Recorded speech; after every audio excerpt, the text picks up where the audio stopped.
Towards the end of days, the Bible says there'll be a grand deception sent amongst the people, and it'll be so deceiving that even the elect might be deceived if it were possible.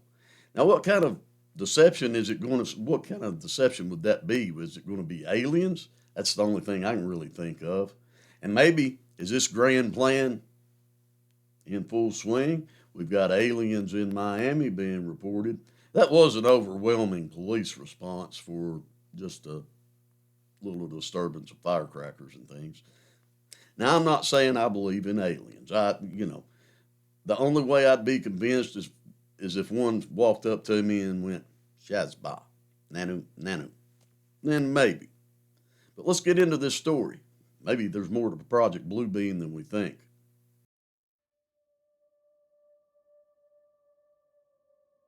Serge Monash was a multifaceted Canadian personality known for his work as an investigative journalist, a poet, an essayist, and a conspiracy theorist. Now, he gained recognition among his audiences primarily for initiating the conspiracy theory known as Project Bluebeam. Now, this theory revolves around an alleged scheme to establish a totalitarian world government by annihilating traditional religions and substituting them with a New Age belief system by using NASA's technology. In the 70s and 80s, Serge focused most of his career on journalism, but in the early part of the 90s, Serge began to focus some of his career on the New World Order and conspiracies orchestrated by secret societies. Now, he drew considerable inspiration from the works of a gentleman by the name of William Guy Carr. William Guy Carr was a Canadian naval officer originally from England. He was an author and a conspiracy theorist. Carr first gained recognition through his books about experiences in the military as a submariner, and then later he shifted his focus to writing about extensive conspiracy he claimed to have discovered. Now, Carr believed he'd discovered an age-old Jewish Illuminati banking conspiracy that used radio-transmitted mind control on behalf of Lucifer, and that was in order to construct a one-world government. Now, the secret nexus that he believed was in control of all this was the International Bilderberger meetings that they have on banking policy. Now, according to Monash's theory, NASA and the United Nations were planning a 4-step project to establish a new world order. Now, the ultimate goal of this project, as Monash believed, was to create a New Age religion led by the Antichrist. Now, this new religion would be implemented using sufficiently advanced technology to trick people into believing in it. Now, the theory actually suggests that this would be achieved by simulating a fake alien invasion and a staged second coming of Jesus Christ using hologram projections. Now, there's no credible evidence to support any of the claims about Project Bluebeam. Now, while some individuals and some groups, they've discussed and they've propagated the theory that it's largely based on speculation and personal beliefs rather than verifiable facts.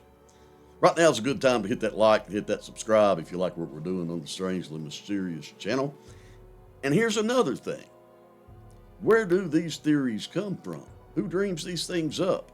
And what are they actually based on?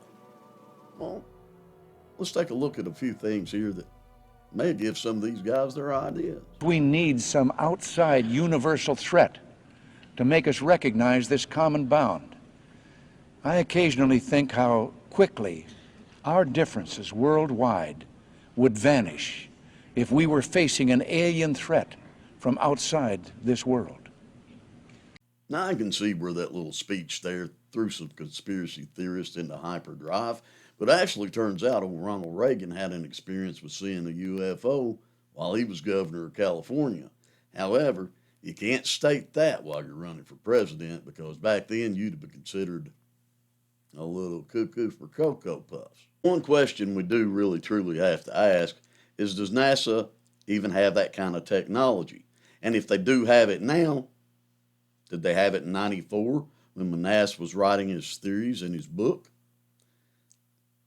Well, it turns out, yeah, NASA does have that technology. Welcome back. We recently told you about a NASA surgeon being teleported as a hologram to the International Space Station. Yeah, it sounds like something straight out of a sci-fi movie, but one of the men leading the way in this type of technology says it's only the beginning. Yeah, and as we recently found out, it's being developed right here in Houston. This is Dr. Fernando de la Peña, president of AEXA Aerospace. And so is this, in hologram form. Transporting himself across his office is one thing.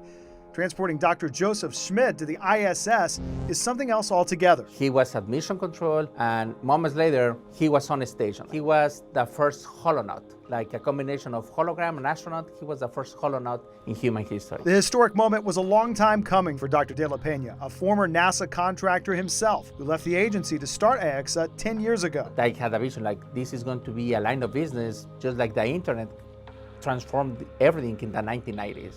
So that's why I developed this technology, and we started working on this technology in 2016. Dr. de la Peña says hologram technology will be crucial as space travel expands, heading back to the moon and eventually beyond. Here on Earth, if something goes wrong with a launch or something, we have 10,000 people working for that. If they are on Mars, something goes wrong, there's only 6 people. The possibility of holoport an expert is going to be part of this mission. The holograms are also expected to evolve. You can touch your shoulder. Through what's known as haptics, the technology of transmitting and understanding information through touch. Including haptics, and that's part of phase 2 for this project. The physician at mission control will be able to touch the crew members, the astronauts, and say, okay, your lymph nodes are swollen. They will have some feedback touching that holographic representation of the astronaut. And even those of us who aren't likely to ever leave Earth, oh, I see you, may find ourselves benefiting from the technology. Imagine a warfighter deployed overseas, just having dinner with their families, enjoying that time, playing a game, just interacting with their kids. Well, holograms aren't actually anything new. They've been around for quite a while. And I remember seeing a few concert footages of Michael Jackson, Ronnie James Dio, and they're in holographic form. However, the ability to be able to interact and project to being on the moon, and the fact is that they are working on the technology to make it to where they can actually touch and see if you have swollen lymph nodes. Now, here's the thing. If it can touch you, you can touch it. But however, I don't think the technology is, I don't think the technology is far enough advanced to where people are actually going to be deceived and think that Jesus has come back in the clouds, or Muhammad, or that there's a spaceship. I think I give the human race a little bit more credit than that. But you never know, folks. You never know what they're up to. Hey, maybe the Miami Mall incident, well, that may have been a test run. Who knows? Think about it. It's very possible. And then we got this one surfacing on the news. They're calling it the jellyfish. Now, I'm not going to put the footage on here, but if you haven't seen that, go check it out. I'll leave the link down here to where you can look at it. Nobody on the Iraqi base where they actually see this thing is even acknowledging that it's there, which makes me kind of think that it's a drone, which I could be wrong. Doesn't look like a jellyfish, but it does kind of look like maybe perhaps a guy flying in a jetpack.